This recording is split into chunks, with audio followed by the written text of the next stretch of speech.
La parole est à Madame Michèle Victory.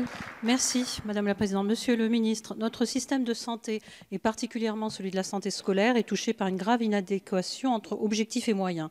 Moins de 1000 médecins scolaires et une répartition territoriale très inégalitaire, allant d'un médecin pour 2000 à 40 000 élèves, 7500 infirmières pour 12,5 millions d'élèves, soit 1 pour 598 dans l'idéal.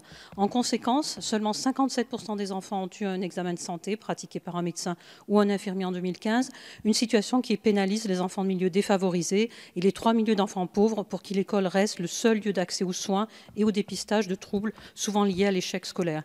Comment cette situation pourrait-elle s'améliorer avec la nouvelle obligation d'une visite entre 3 et 4 ans? Avec quels nouveaux moyens? Alors que le nombre de médecins et d'infirmiers diminue chaque année, que l'attractivité et les conditions d'exercice de ces métiers se dégradent, les missions dédiées à ces personnels se multiplient. Je veux vous alerter sur les craintes des infirmières dans les établissements scolaires qui, dans une relation non hiérarchique mais étroite avec le médecin, l'assistante sociale et le chef d'établissement, sont des relais majeurs du parcours de santé des jeunes.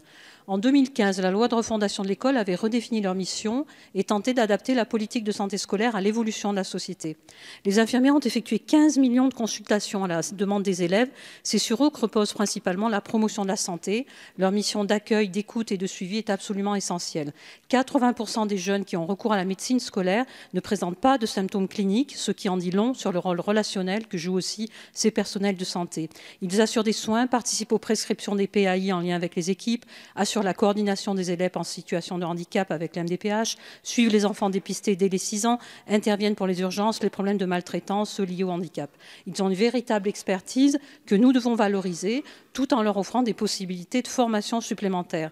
C'est de manière concrète cette collaboration avec les médecins que l'organisation des politiques de santé scolaire doit favoriser tout en conservant l'autonomie et la spécificité de la mission des infirmières scolaires. Aussi, Monsieur le Ministre, je vous demande de nous indiquer la place et les perspectives que vous comptez donner à cette profession. Je vous remercie.